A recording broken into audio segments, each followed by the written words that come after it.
morning ma'am. Ma'am ngasize yam nungsiba numine yam nungsiba numine de akhoi ngasize akhoi na Ningol chakowba tawni habda du akhoi ma'am je Ningol ma'am da ngasize invite tawba chase na akhoi side tinajaba akhoi keno khra ko akhoi punjaba khra haitare akhoi ma'am je dumai toroga ngasize Ningol singi mayum da salaga invite tawruse Ningol chakowba gi na dumai tawnari ko adu ngasize salaga moida pina ba gift nung ko do ngasi loi leidoine adu gift ma'am do ngasi leirani adu duga moigi keno do sang sang ngasize Ningol baton tawba do adu gi Ningol baton do tawsarong tawni thengi thengam ne khoi gi se adu nahan gi mayam se pulap pun bado sangnadabdo mai mathau do loi chinabni na adu nahan gi pharak ta na tawbni adu ngasi se final le khoi myam se sumaina nubi na khai do ga sumaina pullaga tawse na ngasi haina bne ba adu laani mana ba kaisu adu moigi da tawga ai chatlani ngasi adu mayam mathang uchara ge ngasi hoina invite tawba chatpa sik da ko akhoi yum da su lang ni ho re bye bye Aku biru sabi somda. Saya saya gas. Sale ko.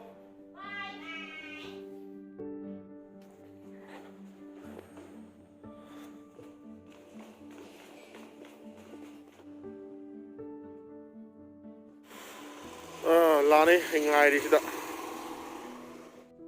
Sina koi mangi highway tadi.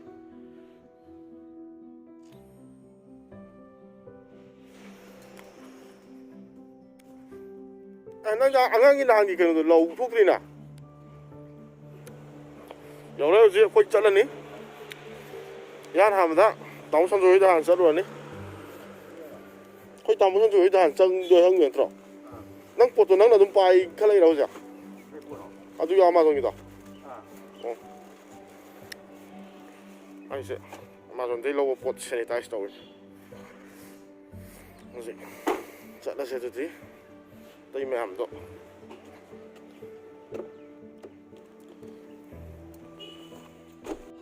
Hojik taw sanjoi gi mayum yogdore. Ma je thengmandana ma hojik ma ngai bada ngai di koi saida muk sala le puram ni hojik ma thogle. La. Hojik koi forest colony thogjale. Jasonoi mayum yogdore hojik aduga Santida koi gi Ningol chakowba gi invite masam taram mani aduga koi thogla ni moi gi forest colony gi lambi ni se Ningol chakowba gi baton tawba lakpa kangbu sida leire hojik koi hum ni ai se digital baton ni hojik tong doi se sama baton ate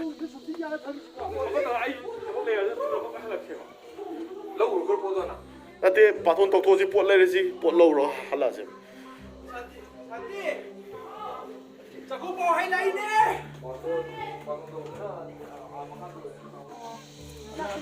Koi santi dah baton tau lai ni koi lai sih dah. Kumagam ke mi kok. Asi sih. Diwali की उती के तक ढल रहे हैं जैसी Ini kari lo tahu sih. कहीं मजे लो तो हाय लो Ai sih dah jadi ko. Sila mati dah hai beti.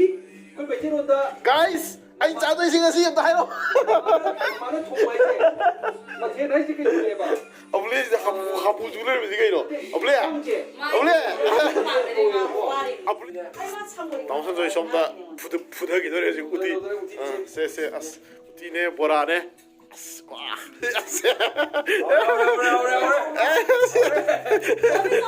Ucai je.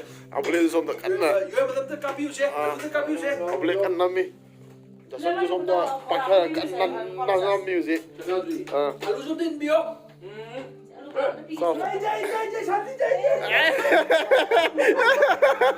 Nanti lu mesti Chakowba kata lau ko. Mesti. Nanti lu Chakowba kata lau kita ko. Kau mesti kau kanggura. Kau kanggura.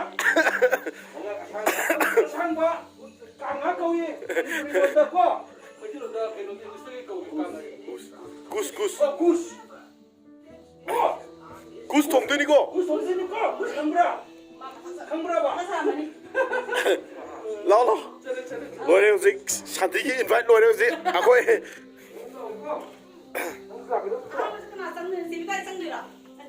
पोचै लेबे चले खोय लसन जुमाइ गारी थौदोरे अनि नि तोंनरे खोय Maurin Hangiviana.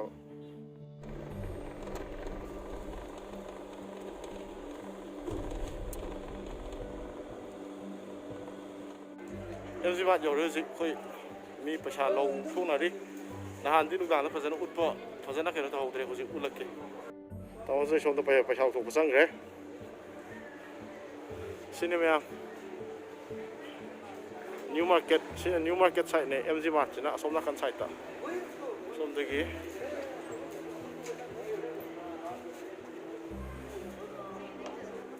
thế là gần ra với hay gì kia xe đâu với kia sorry chakowba kì shopping lạc với kì lạc bên này với gì Kalau satu. makan ni với lấy chứ gì anh rồi lấy gì kia tao kina sih po Tak kira lebih ni uzik lai sih. Ani mau mang dasar li. Kau ni mana maning dia lai di.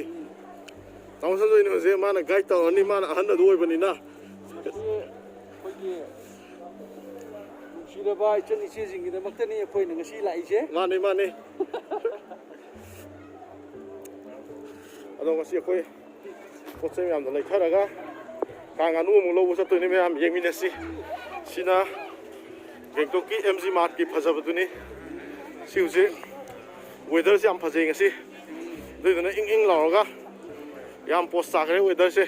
mamang dah pergi Serbian ga Serjaswan ga celi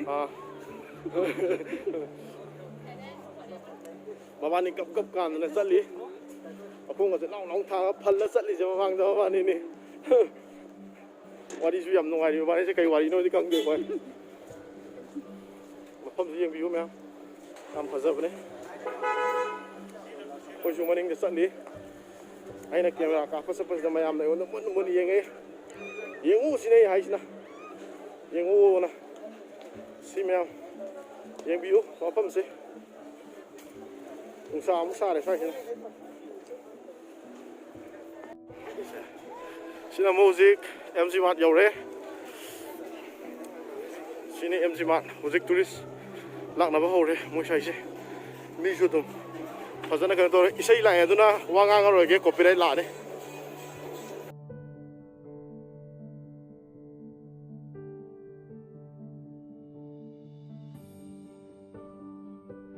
Yau re sidagi mo gift khar lai ge.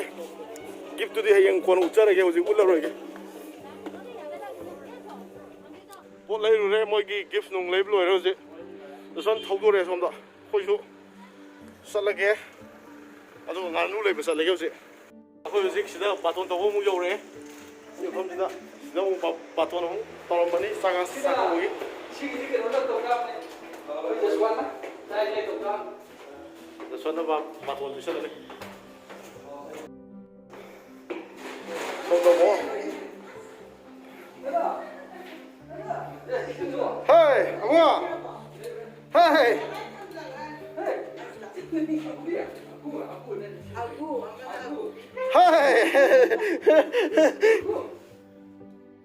Xe, tôi tàu rồi, tôi xe.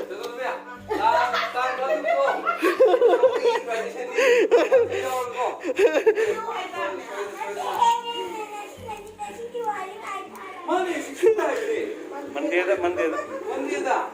Jai.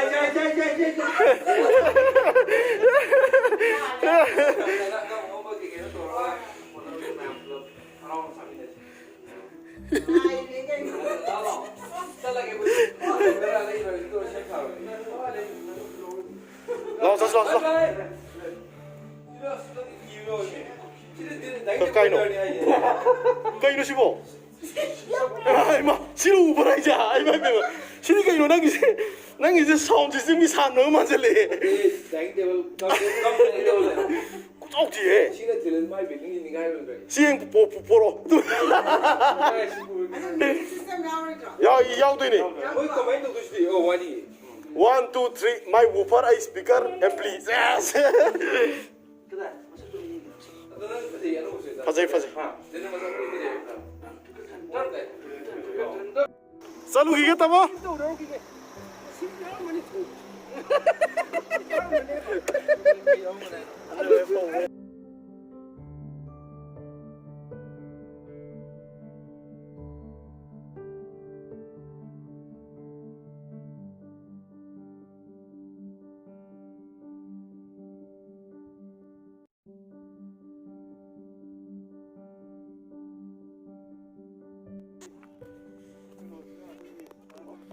Uzik nganu loba nganu thi basa pada koi sidore saida. Koi tamosa le nganu le ka nganu le na hair ga sai sida kai no tau biri se gyan ta dre koi. Sida hui makong den ma makang theng na re. Nganu le hair ga. Adu ne ja sidi lamui man ba hui am theng na re. Koi uzik makhada moi gi. Kai no da kumthari. Asida nganu le na moi gi sai gi Sikkim gi si typical ne ko. Mayam na si typical moi Sikkim gi to moi gi phau lo pa je moi kitang kai no ti tau trim ne. Moi se hai ba war pa hai gadra. Hai jadrim ne mayam waro bi biate. Si mi yum top phau da na.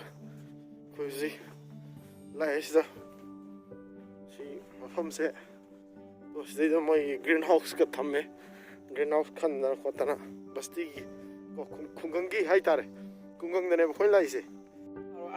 Mayam ngasi gi moi sai gi sunset sen te yeng bio si je koi nganu ngai ri to nganu lo go do bondu ji na mai nganu to yo khale i nganu se chaung na ba kan ne yo khale i ji lak tre ji nganu Nganu is on the way. nganu is on the way to ji Diwali no misi to na theng am ado si zoom ai zoom to jar ke to Red to. si gi yo ne Mai sini. magi sunset se yam phaja bai ta phaje yam phaje ching des mai na yam postare si mayam si yeng bio yam postare Hang mẹ nuôi cho khơi yum nhiều đấy gì càng ăn po đấy xa là nó có càng ăn वो मुझे कहना था क्या? रिकार्डो भैया नीचे कब आएंगे रिकार्डो भैया फायर क्रैकर्स चलाने के लिए वो आएंगे अभी बाद में आएगा भाई बाद में आएगा अभी आएगा अभी आएगा बल्ले बल्ले बल्ले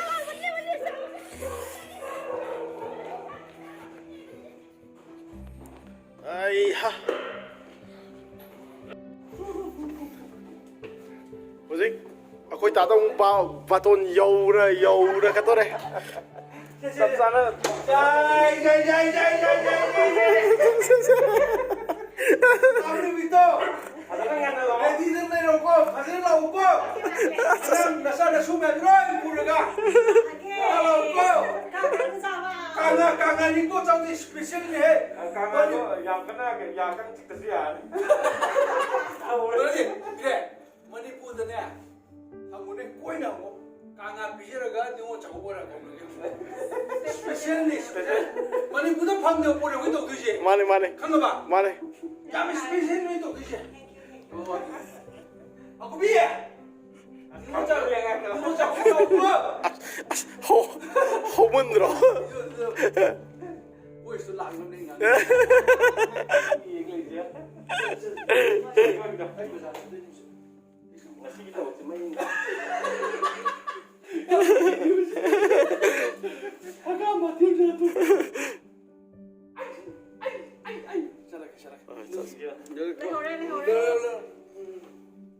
Suara mula ni nang hai ma tu ba.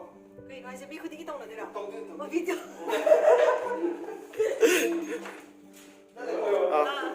lấy hồi co good night mày am invite tao qua làm mẹ lôi đeo gì quay cái video ấy chết quay mung ghi làm mà hậu đấy mẹ là mút khe cái gì mút khơi kệ quay ta nó xong thàn nó vậy cầm bi mẹ xong đấy em xong lôi si cầm bi sẽ tao thàn đấy này thâu cái game tất lấy rồi cái anh ngasai de gi si kang anu mem do leina ba taw dai matam se yam theng re hayeng ujara ge mem sina nga lai ba lakpa nga lai bam da nga go ba na nga kan se mi mai nga se nga makan rau yau re hi lagi si kai nga no hang de be kon sama kon sa wa sare somda nga sa fa yau re khajing nga chong yau re yon thare pa sa sina maya music Manipur ki Diwali ki mai than ba ai se nga lai bu tholok ne adai ta mo ya mai than lam ba se mayam da hai pe ulak ya na ko ngasi ra yeng la gyan ta de Diwali se to mai sa mai than ba de ho re ꯃꯩꯗꯤ ꯐꯖꯅ ꯊꯥꯅꯔꯦ ꯊꯥꯅꯤꯡꯕꯅ ꯊꯥꯜꯂꯦ ꯊꯥꯅꯤꯡꯗꯕꯅ ꯊꯥꯟꯗ꯭ꯔꯦ ꯑꯗꯨꯅꯤ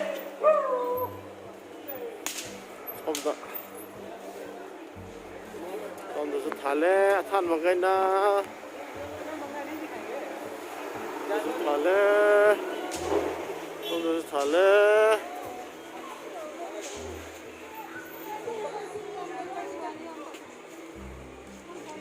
ꯑꯉꯥꯡ ꯀꯣꯏ ꯄꯨꯊꯣꯔꯛꯏꯅꯦ very good hey mask ko uphale ngase happy diwali mayam pulo happy diwali mithai gon bom yore yes yeah mithai de do thora lal mohan पताका छो पताका पताका नहीं है पटाखा बैंड है हाँ फुलझड़ी है भी नहीं है कुछ भी नहीं है एकदम केक रखा नाम में कुछ नहीं ma'am ngасai nga do leirure nga do pore ado huji nga do keno toroga semage aduga thonge adugi nga semaga thongbagi do adu video duna tongan mam tau jarage ko somda khoi tana diwali gi mai nung thana ba tawre sina mathangi video do ina tawrage sigi matang sida ahama gi video si am sangane aduna si video je loisin jarage mathangi next part ta hok jarage